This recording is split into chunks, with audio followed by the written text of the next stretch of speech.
Hello and welcome to another edition of the OCVarsity Gridiron Show. This is quarterfinals talk. I am your host, Jonathan Khamis, being joined by Steve Fryer to my left and Dan Albano to my right. Guys, let's go ahead and start with Division 1 because we couldn't do it last week, so we'll do it this week because this will be their first game.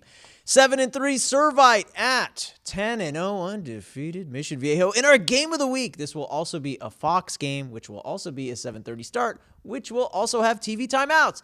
Yay! Sorry for your deadlines, guys. All right, the last meeting, 2017, where Mission Viejo beat Servite 38-36. It's been 2 years. Troy Thomas wasn't on that team. Troy Thomas is on this team, Steve. Mission Viejo, they are ranked higher in the OC top 25. Servite's right behind him. Does Servite get the win on the road? I like Mission Viejo in this game, fellas, because I really like their defensive front with that great, defensive line with Schwenke, Carry-On, Kennelly, et cetera, Mascarenas and Meyer back there in the linebacker group. I think they're going to cause a lot of problems. Noah Fafita, the quarterback, Servite, 62% completion rate, doesn't throw too many interceptions. Got a great group of receivers, but I think the sort of pressure that, and he can move around in the pocket. He can escape pressure pretty good, but I think that defensive front for Mission Viejo is going to be very disruptive, and I think Mission's going to win this game in a close one. I think it's going to be a fantastic game. Anybody who goes that game or watches it live on Prime Ticket at 7:30 are all going to dig it. Yeah, I think it's going to be really good. And the last time Servite beat Mission Viejo was back in 2010 when the Friars won it all. They won that CIF championship. Dan, do you think this is going to be as evenly matched and competitive as Friars talking about? Or, hey, does Mission hold court and put it on the Friars? Oh, yeah, the Fry man is absolutely right about this one. I mean, how can you not be? I mean, Servite's coming out of the Trinity League. They believe they should have beat St. John Bosco and lost 27-26. They played Mater Dei. Why would they not believe the way they're playing so well that they can go down there and compete with the Diablos? I mean, the Diablos played a great schedule too. I mean, the South Coast League, they dominated, picked up some good non-league victories. So it is going to be close. The area that I pinpoint is, I think, special teams and maybe the kicking games. I like, John Burns on Mission Viejo as a safety. The kid's got 4 block punts. Diablos do a great job on special teams blocking punts. They also have RJ Lopez, who is a weapon with not only 40, 50-yard range. He's 4 of 8 from field goal range this year. He's got a 44-yarder, but he's a weapon on the touchbacks. He's going to pin that high explosive Servite offense back, and make them go the length of the field many times against a good defense. So I think that could be the difference where Mission has an advantage in special teams. Shout out to the special teams guys from @OCVarsity guy. We got to show you guys some love too. And maybe Garrett Gray is one of the assistant coaches that helps a lot with special teams. But I also have to give credit to Servite special teams. They blocked a punt, scoop, and score against none other than St. John Bosco. But I think kicking-wise, the advantage goes to Diablos. Special teams fans all across the county will be watching for this one. Troy Thomas teams are always good at special teams. Garrett Gray, man, heck of a player in his day, too. Oh, my gosh. Let's go to another special matchup in Division 3 where we have 8-3 Edison at 9-2 La Habra. Guys, their last meeting was back in 2017. I was there. It was really good. Edison beat La Habra 28-27 in double OT. That was a classic. But as far as last week, hey, obviously both picking up wins in the first round of the playoffs. Steve, when you see a matchup like this, two of the better public school teams in Orange County going at it, it's to me, my heart breaks somewhat because it's such a shame they meet so early because you could see this as a final. But, what are you looking forward to in this? Knowing that La Habra, man, they're as tough as anybody to beat at home. Two very well-coached, gritty teams that hit hard, tackle well, and do all those elemental things that you really enjoy. I'm going with La Habra in this game. I think their offense has a little bit more firepower going. Really like the Edison guys, though. Boyles, 15 for 20 for 300-plus yards and 4 touchdowns last week. Edison very efficient, too, last week. 4 trips to the end zone, 3 touchdowns out of those 4 trips in the red zone last week against Heritage. And he's got a great group of receivers over there, too. And, Edison plays, Edison-style football, very good. But I really like La Habra. I think that passing game is just zipping along. Zanelli's completing about 60-something% of his passes. Is that good? That's quite nice. Yes.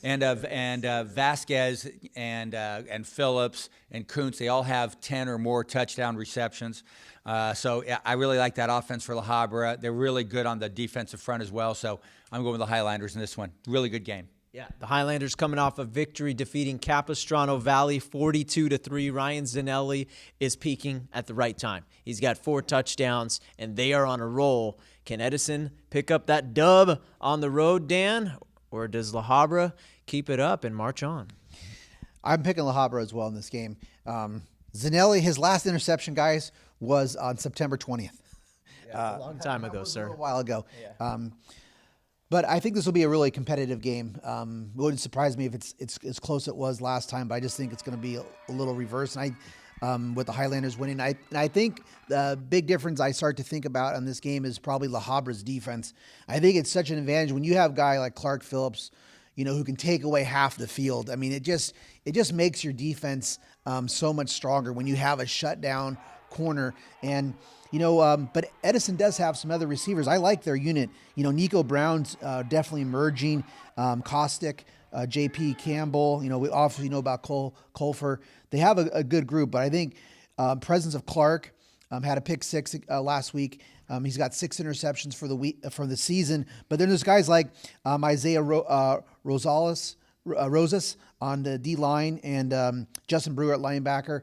And I've seen them play, I've seen the Highlanders stick pretty well with Mission Viejo in some physicality. And of course I saw them against Upland at the beginning of the year. So I think that could be the difference, because I think Edison's really good too. And I think they're going to show up, and I know the Highlanders are. So this is a great game, but I'm picking La Habra. Division 10, it will be 10-1 Katella at 10-1 Segerstrom. That means both teams are 10-1, Steve. That is correct. And their only losses to Marina Vikings.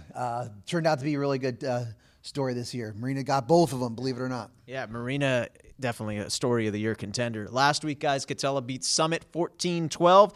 Segerstrom beat Pomona 52-14. Steve, Katella Knights, they have perennially been a team that's been deep in the playoffs the last couple years. They won a CIF title, and here's Segerstrom having one of their better years. Yeah, it's a really good challenge for Catella's defense. Segerstrom is a team that doesn't turn the ball over very much, very efficient.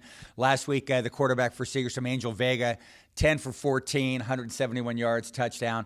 Boy, Jacob Rodriguez was really good for him, too. 111 yards rushing, only 7 carries and a pair of touchdowns, too. Catella's got a really good defense up front. They got a pair of really good tackles up there. Jaden Van Horn, Brian Bogarin, a turnover machine in the defensive backfield, Marcus Viramontes. Really good linebackers with Nate Lopez and Miles Colin.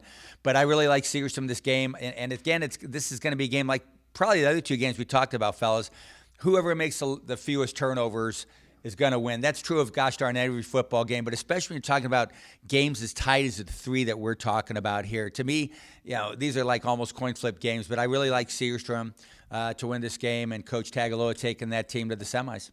Okay. Coach DePalma over there on the night side, Dan, and he's been in quite a few big games over his career. This could be just another one.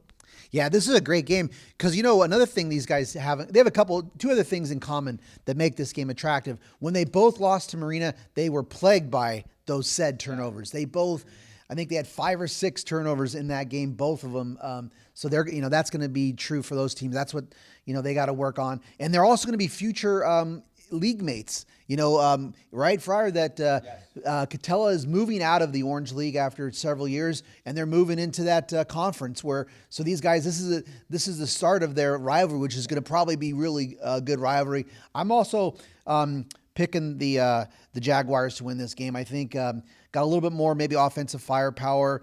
Passing game I think is a little bit more explosive with Vega. They have a good receiver, Iverson Fuvia. Is an excellent receiver as well. So, but Miles Poland and crew are doing some good things at Katella. I saw some of the video against Summit. They were down 10-0 to Summit early in that game, rallied in the second half, and they seem to be doing some power football. The line of scrimmage, like Fryer was talking, will be important. They're doing some kind of wing formations and stuff like that. So I think it's going to be a great game. It's going to kick off a new rivalry. And, Catella's taking the night show into that, that new Golden West Conference. So it's going to be a great game, and definitely going to be looking at this one. All right. Steve and Dan, I'm sure they'll be at the games. I'll be at the games. It's going to be a great week of quarterfinals action. Thank you for watching, and we'll see you at the games.